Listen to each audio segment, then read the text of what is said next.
बिस्मिल्लाह वस्सलातु वस्सलामु अला रसूलिल्लाह। मैयत को गुस्ल देने से पहले उसके पास तिलावत करना। गुस्ल से कबल मैयत के पास अगर तिलावत करनी है तो उसकी सूरत क्या होगी? वजह ये है कि बहुत सारे कुतुब फ़िक़्ह के अंदर हम देखते हैं, मसलन अल बहरुर राइक़ हो गई, या तबयीनुल हक़ाइक़ है, या अन-नहरुल फ़ाइक़ है, इस तरह के जितनी भी कुतुब फ़िक़्ह हैं, मुतून हैं और फतवाजात हैं, जब हम उनको देखते हैं तो उनमें मुतलक़न ये बात आई होती है कि गुस्ल से पहले मैयत के पास तिलावत कुरान ख़ानी नहीं की जा सकती, मकरूह है। चुनाचे सब ने ये लिखा है, तकरहुल क़िराअतु तुकरहुल क़िराअतु इंदहु हत्ता युग़सल, कि जब तक गुस्ल न दिया जाए मैयत को, उसके पास तिलावत किरात नहीं होनी चाहिए।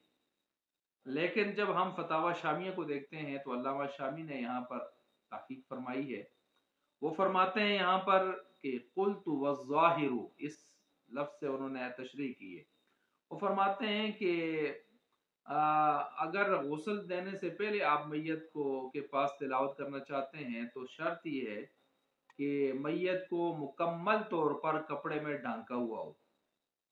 तो अगर मुकम्मल तौर पर कपड़े में मैयत ढांका हुआ है तो फिर आप उसके पास तिलावत कर सकते हैं, कोई हरज नहीं है। और अगर कपड़े में मुकम्मल ढांका हुआ नहीं है, आप बगैर उसके गुस्ल के आप उसके पास तिलावत करते हैं, तो ये मकरूह है।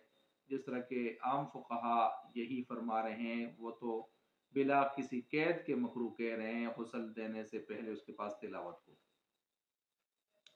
ताहम गुस्ल देने के बाद उसके पास बिल्कुल तिलावत की जा सकती है, दूर या उसके पास, चाहे वो कपड़े में ढांका हुआ मुकम्मल है या नहीं है, बाहर सूरत तिलावत उसके पास की जा सकती है।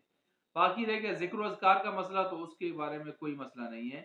वो गुस्ल से पहले हो या गुस्ल के बाद हो, आप उसको जो है गुस्ल से पहले हो या गुस्ल के बाद हो, ज़िक्र अज़कार उसके पास किए जा सकते हैं।